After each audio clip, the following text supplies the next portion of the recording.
ത്തിൻ്റെ അതിവാത്സല്യമായ നാമം വാഴ്ത്തപ്പെടുമാറാകട്ടെ. പ്രിയപ്പെട്ടവരെ, ഇന്ന് നിങ്ങൾക്കായി സമർപ്പിക്കുന്നത് യെശയ്യാ പ്രവാചകന്റെ പുസ്തകം 55 അധ്യായം 1 മുതൽ 13 വരെയുള്ള വാക്യങ്ങൾ.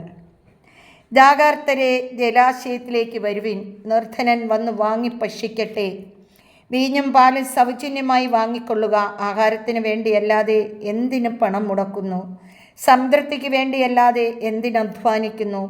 എൻ്റെ വാക്ക് ശ്രദ്ധിച്ച് കേൾക്കുക, നന്നായി ഭക്ഷിക്കുകയും വിശിഷ്ട ഭോജ്യങ്ങൾ ആസ്വദിക്കുകയും ചെയ്യുക. എൻ്റെ അടുക്കൽ വന്ന് എൻ്റെ വാക്ക് കേൾക്കുവിൻ, നിങ്ങൾ ജീവിക്കും. ഞാൻ നിങ്ങളുമായി ശാശ്വതമായ ഒരു ഉടമ്പടി ഉണ്ടാക്കും. ദാവീദിനോടെന്ന പോലെ നിങ്ങളോട് ഞാൻ സ്ഥിരമായ സ്നേഹം കാട്ടും. ഇതാ, ഞാൻ അവനെ ജനതകൾക്ക് സാക്ഷിയും നേതാവും അധീപനുമാക്കിയിരിക്കുന്നു. നിനക്ക് അജ്ഞാതമായ ജനതകളെ നീ വിളിച്ചു കൂട്ടും. നിന്നെ അറിയാത്ത ജനതകൾ നിന്റെ അടുക്കൽ ഓടിക്കൂടും. എന്തെന്നാൽ നിന്റെ ദൈവമായ കർത്താവും ഇസ്രായേലിൻ്റെ പരിശുദ്ധൻ നിന്നെ മഹത്വപ്പെടുത്തിയിരിക്കുന്നു. കർത്താവിനെ കണ്ടെത്താൻ കഴിയുന്ന ഇപ്പോൾ തന്നെ അവിടുത്തെ അന്വേഷിക്കുവിൻ.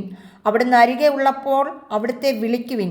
ദുഷ്ടൻ തൻ്റെ മാർഗവും അധർമ്മി തൻ്റെ ചിന്താഗതികളും ഉപേക്ഷിക്കട്ടെ.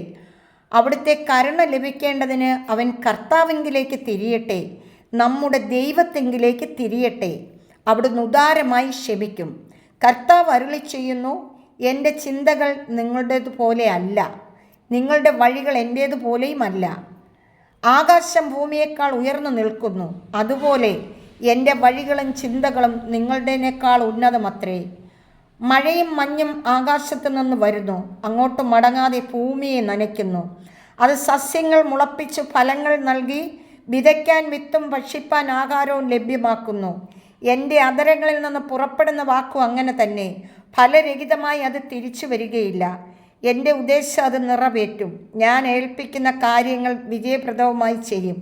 നിങ്ങൾ സന്തോഷത്തോടെ പുറപ്പെടും, സമാധാനത്തിൽ നയിക്കപ്പെടും. മലകളും കുന്നുകളും നിങ്ങളുടെ മുമ്പിൽ ആർത്തുപാടും. വനവൃക്ഷങ്ങൾ കൈകൊട്ടും. മുൾച്ചെടിക്ക് പകരം സരളവൃക്ഷവും കാരയ്ക്ക് പകരം സൗഗന്ധ്യവും മുളയ്ക്കും. ഇത് കർത്താവിനൊരു സ്മാരകമായിരിക്കും, ഒരിക്കലും നശിക്കാത്ത ശാശ്വതമായ സ്മാരകം. നമ്മുടെ കർത്താവിൻ്റെ വചനം. ഹല്ലേലൂയ. സ്തോത്രം, സ്തോത്രം. സ്തുതിക്കുന്ന കർത്താവേ, നന്ദിയോട് സ്തോത്രം ചെയ്യുന്നു, ആരാധിക്കുന്ന, മഹത്വപ്പെടുത്തുന്ന കർത്താവേ, ഈ വചനം കേൾക്കുന്ന എല്ലാ മക്കളെയും അനുഗ്രഹിക്കണമേ, വിശുദ്ധീകരിക്കണമേ. കർത്താവേ, ഈ വചനത്താൽ എല്ലാവരും ശുദ്ധീകരിക്കപ്പെടട്ടെ. അങ്ങയുടെ വചനത്തിൻ്റെ ആഴവും വ്യാപ്തിയും മനസ്സിലാക്കി കർത്താവെ ഓരോ മക്കളും മുന്നേറുവാൻ അങ്ങ് സഹായിക്കണമേ, കൃപയാൽ നിറയ്ക്കണമേ എന്ന് പ്രാർത്ഥിക്കുന്നു. പിതാവായ ദൈവത്തിൻ്റെ സ്നേഹവും പുത്രനായ ദൈവത്തിൻ്റെ കരുണയും പരിശുദ്ധാത്മാവിൻ്റെ അഭിഷേകവും എൻ്റെ എല്ലാ പ്രിയപ്പെട്ടവരുടെ മേലും എൻ്റെ കുടുംബത്തിൻ്റെ മേലും ഇരിക്കുമാറാകട്ടെ എന്ന് പ്രാർത്ഥിക്കുന്നു. നിത്യം പിതാവും പുത്രനും പരിശുദ്ധാത്മാവും ആയ സർവേശ്വര എന്നേക്കും ആമേൻ.